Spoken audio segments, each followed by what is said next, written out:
Yo YouTube, we're back. This is day 4. So day 3 was a rest day, so it's day 4 of training. Start of a new week. So this is going to be pull A, and this is my stiff leg deadlift day. This is the big day, and I don't know if you realized it, but the camera quality is a little bit better with this one because I'm using my Canon G7X Mark II. So I'm going to use this to film it. I'm going to do a voiceover of the workout. Once again, I'm going to just trial different styles of going over my training. Sometimes I'll just be raw, just no talking, nothing, just training clips, do a quick video done. But today I'm going to go for the film all my sets, top set, back off set, as usual, all sets filmed, different angles, all that good shit, no talking between. I'm just going to film the workout, and I'm going to do a voiceover afterwards of me overlaying the footage and kind of just talking my way through it a little bit with some music playing in the background. So sit back, relax, buckle yourselves in, because we've got the big stiff leg deadlift day. This is the big one. Last week I was 110.5 kilos. I'm down to 108.3 kilos this week. It was just water, so my weight's down a little bit. I did 140 kilos for 10. We're going to increase the load for the first time. Let's see what happens. Right, we're going to catch you down there, guys. Enjoy the workout, enjoy the voiceover. Johnny, it's over to you. Right, guys, we are here. It is the first voiceover we've done for the channel, and hopefully this works out quite nicely. We're going to find out. So it is the pull A session. This is the big one. This has got the stiff leg deadlift. Now I start every pull A session with some hanging leg raises, and this is just purely to prime the core, nothing too fatiguing, and it's just to get that kind of abdominals engaged. I'll just do 2 sets here, body weight. I've got some lanky ass legs. It's very tough for me to get those bad boys up, so I'm talking, I think the maximum I've ever been able to do is 12 ropey reps, and the key here is just to basically try and get that pelvis tucked up as close to the top of my sternum as I can. Try and avoid swinging. You'll see I have to use my feet to stop on the floor. One, because I'm too bloody tall for these machines. I'm 6'5". I don't have the longest of legs, but I've got pretty long arms, so long torso. So yeah, I'm just touching the floor, so I have to have a slight bend in the knee. But yeah, that stuff's challenging for me, man. I'm telling you, it's really tough. And then we move on to a pull down. Now, I'm not going to say it's a lat pull down. I'm not going to say it's an upper back pull down. To me, this is just a pull down variation. It's going to be targeting lats and upper back. I'm just doing this as an overall back kind of builder. It allows me to get some heavy weight. It allows me to open up my scaps, and it just allows me to move freely. Yes, I'm using the U-bar, so it is elbows in front, so you could say it's definitely more lat bias, but honestly, I have a slight lean back. I do allow the scap to move. I'm not overly fussed about what's actually happening. I just want to shift some weight with this one. So you'll see here, a top set and a back off set. You're going to see across the board, it's basically 2 working sets. And that's the thing, like when it comes to back training, I'm all about different angles. You'll see that I've got an arch on my T-spine. Keeping my chest up, starting up. Elbows are in front, and I'm just getting the elbows down down as low as I can with this movement. Once again, not overthinking it. I'm just trying to shift some weight. So I'll go for like a 8 to 12 repper for the first one, and the back off I like to go for like a more closer to like a 12 to 15, even more if I can. And if I feel good, I'll if it's there, take it. So sometimes I'll go heavy and go lower rep ranges and be like, yeah, let's just shift some weight. And sometimes I'll be like, you know what, I want to feel a bit more connection, let's go here. Now this is just prep work, by the way, I'm doing here. So before I go to my stuff like deadlifts, I need to get my body to be able to hinge. I am a decent hinger, but I do have limited hip mobility. So getting myself down to 90 degrees of hip flexion is actually quite tough. So I'm just doing some prep work here. It's just to get me to shift my weight, my hips back, to allow myself to basically mutate the pelvis and get myself into that kind of driving position, to allow myself to then eventually go for one of these. That was just a 1 rep kind of last feeler there, 140, nothing crazy weight because I'm very weak when it comes to this movement, but to be honest with you, it's a growing progress. And I tell you what, this set here, I don't know where the hell it came from, but I'm just going to show up and listen to this set.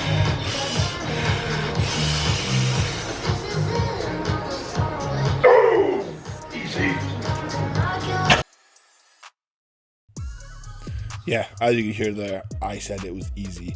It's only 150, so it's nothing crazy. And I'm trying to do like a dead stop You can see to some extent there is a little bit of a slight bounce. I could maybe settle it a wee bit, but I tell you what, that set felt unbelievable. I don't know where those reps came from, but basically I did 140 last week for 10, and I believe I got 150 for like 11 or 12 this week. I don't know where it came from, but sometimes, like I said, if it's there, just fucking take it, people. You know, I know my logbook might say this rep range or whatever, but who cares? I'm not going to waste this bloody set. I'm going to take it, and you won't hear it, but I'm walking away there and I'm saying, where did that come from? And then basically I move on to a low row. So I'm still keeping lower back load here because the weight is pulling me forward. But that's the thing with me. My lower back is made of glass. My mum's lower back is fused. Okay, she's got arthritis everywhere. I am prone to having that kind of issue, and I know I will in the future, and I can already feel it. So I have to be really careful with what my lower back is capable of doing. So I do monitor my volumes very, very carefully and what my lower back is capable of, because by this point my lower back is so pumped up, it's unbelievable. That's why I only need one set on the deadlift to start with. Now, as I push up the food and as I push everything else up, I will add in another set come time, but the amount of fatigue I get from that is unbelievable. But once again, that one set is progressing each week. If it ain't broke, don't fix. That's how I'm running this thing now. Before I used to try and rush progress and really try and rush adding weight and rush adding reps and rush all these processes. But now I'm just letting things ride out. During this prep, I've experienced a lot and learned a lot about myself, training, coaching, nutrition, all that stuff, all that jazz. And I'm just taking things as it comes, and I'm really enjoying the process. Like I say, this was the start of week 4. This is week 4 of the rotation. So, you know, I've got some good data now to compare each week of the sessions, and yeah, it's been very, very good. So you'll see, obviously, I started off like that kind of pull down, and then I went into a hip hinge, and then I went to a horizontal row.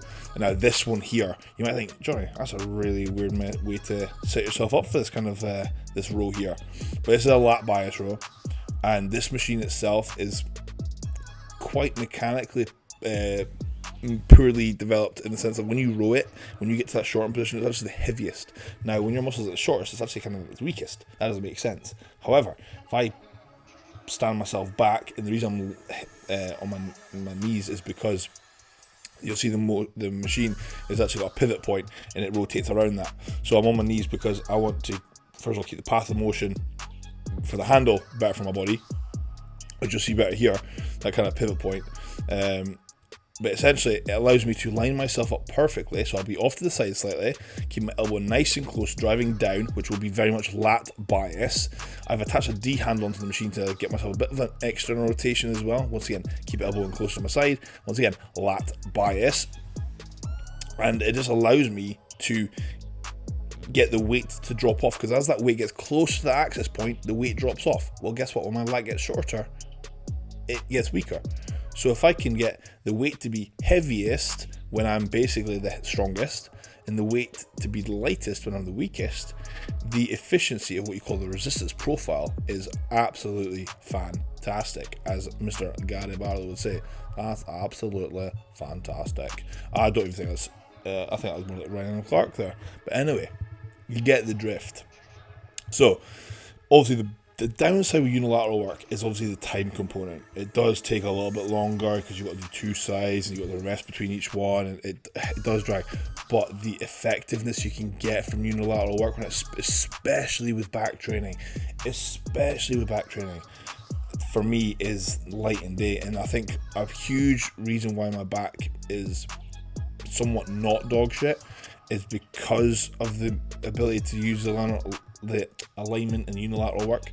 And like I say, you can really focus on those sides. Now, the key thing here is, for me, is I want to just continue to develop my back. So the volumes will be added. I will be adding sets to my back training come time. I'm not there yet. Like I've said and stated before, I am heading away to Greece on the 19th of August. I will be there for 2 weeks. So when I come back, I will then be looking to drive on and push the food up. Right now, I'm happy where the food's at. I'm happy where everything's going. And my weight is staying steady about 108 to 109 kilos. That's a very good spot for me. That's pre-prep weight. And strength wise is just climbing, and training just is feeling so good. The pumps are mad, so good. But like I said, you'll see here how I'm leaning off to the side, and that's because the machine kind of pulls, and if you pull both arms it diverges, which means it moves out. So I'm just lining my body up so the machine is in line with my lat, so it doesn't diverge away. It stays right in line.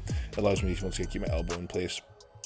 And like I say, key thing here is I'm keeping my shoulder, everything down. It's just pulling down to the floor, down to the floor, down to the floor. That's going to engage more lat as well. But yeah, such a good horizontal lat movement. Really enjoy it. And to be fair, it's a movement I think everyone should give a go. But once again, I've placed this more towards the end of my back workout because as I have fatigued, it now makes sense. If I did it at the start of my workout, it doesn't make as much sense because my lat is still quite fresh. But by this point, my lat is a little bit more fatigued, you know. So that's the idea behind that. So once again, 2 working sets, and then I just kind of move on to the next one. Simple as that. Oh, here's a little Johnny pose, front lat spread, somewhat decent. And then I look from the back, and I look like absolute shite. Look at this boy. Look at his calves. Oh, embarrassing. Oh, spread it. There's definitely something going on with my left side, though. My right side flares nicely. My left side, absolutely shocking. By the way, this one, for shrugs, for upper trap, this is a good upper trap work. If I was, see how the cables are coming out at an angle, right? And if you draw a straight line from that cable all the way up through my arm, up through my trap, that lines up nicely with my trap fibers, okay? Really nicely. Now, if I was holding my arms down by my side with a dumbbell, which is pulling straight down, okay, my trap fibers do not run straight vertically down. They run obliquely, like this angle I'm pulling from now, and that's why the cables are set at those heights. Probably could actually lift them up 1, maybe 2 more notches, to be honest with you, but because of my length of my arms and I just thought this was the angle I needed, but it works, so I felt great. But like I said, the dumbbell, if I pull vertically, it's not going to bias those fibers. It's going to bias the fibers which are attached to my occipital bone, which is the, you know, base of my skull, and that's where you get tension headaches. That's why people like carry heavy stuff and they're like, oh, you get headaches all the time. It's because those fibers which run vertically with that load, which is most mechanically advantaged, is the ones that are attached to the base of your skull. That's why you get tension headaches. Whereas this one is trying to pull much more in line with fibers. You're always just trying to line up the line of force with whatever you're using, machine, whatever you have. Oh, here's this boy getting in the way, lol. With the fiber you're trying to work. Now, I know I could definitely try and get a bit more of a shrug on the go. I definitely feel like the range of motion is a little bit lacking. I don't know what I'm doing here, but I'm just playing about with it still. It was the first, no, this is the second week, I think. No, yes, excuse me, the second week. Oh, goodness me. No, we're not going to stop recording. We're going to keep it raw. It's the second week now of the cable shrug, and yeah, it's definitely one to keep in the plan. I just need to get more upper. I just need overall back development. My back is like thin, not wide. It needs to be. I want a good back. It's a goal. It's a dream. It's a Martin Luther King dream. Like, I am totally growing a back, and there's no question about it. So no, it's shrugs. It's very simple. It's, once again, 2 working sets. Like I said, across the board, 2 working sets is all I need right now. It's minimal volume. Oh, excuse me, no, it's 3 sets I'm doing here, is it? Oh, excuse me, we're doing 3 sets. Oh, and this is the guy who's replacing our floors, which, might I add, they had to come back for a second time because they didn't do it right the first time. That's right, folks. What a nuisance. But yeah, no, he's just telling me like, oh yeah, you can open that toilet now for people to use. I'm just like, oh, thank you. I can now use my business how it should be used. Anyway, business, what can you do? Anyway, might I add, he's be impressed on how I was still holding the weights in my hands whilst the guy was talking to me. I was acting like it wasn't anything because I'm that strong. Not the case at all. No, it was the case of got my straps on and I couldn't be asked dropping the weight. So no, okay, we'll do 3 sets here. Apologies, I thought it was 2. No, once we're doing 3 sets of upper trap work, and then from here it's basically a case of finishing off with arms, I believe. We're just going to wait to finish this set. But no, like I say, with back training, the hardest thing with back training is the fact we cannot see our back. We cannot see the back, and when you lose a sensory input, you know, we have vision, like sight, we have touch, we have smell, taste, all these things, right? To emphasize what we're looking at and all these things and painting a picture. When we lose something, like the sight of something, to be able to connect and deal with it is very difficult for the human body and for us to, with our brain, to be like, where the hell are we? So I have to use sensation. I have to use my understanding of, motion to try and create what I'm trying to create with my back. So that's why people struggle with their back, is because they can't see it. You can see your biceps, you can see your triceps, you can see your quads, but we can't see our back, and that is why it is so difficult to train, in my opinion. And there's a lot of musculature that goes on the back there as well. So it's understanding, look, trust the process, hit it from different angles, make sure you do horizontal, vertical pulls, hip hinge pulls, and you're gonna have a decent back. Now, the last thing here I'm finish off with is biceps. You'll see I'm using the Prime Fitness long bar here, shoulder width grip with D handles attached. I'm getting some supination, allowing some shoulder flexion to occur. One, because I'm just fatigued, and two, the bicep does cross the shoulder, so it does allow for a little bit of shoulder flexion. So it just gets the bicep a wee tad shorter, but I'm doing basically myo rep set match sets. I think that's what it's called. Anyway, fancy bloody terminology. For the fact is, I chose a weight for set number 1. I hit that rep number. I believe it was 13 or 14. And then for my second set, I used the same weight, and I had to get that same reps again. And for the third set, same weight, same reps again. And the reason for all of this is purely because it just builds up that effective reps that we can add to the session. So effective reps are those reps which are those last grinder reps, the reps that really count, the reps that make the difference, the ones where you're a lot slower tempo, it's a lot harder to achieve. And if we can get more the idea behind it is if we can get more effective reps from each set, essentially we are training to a closer proximity to failure, and we're just getting a much greater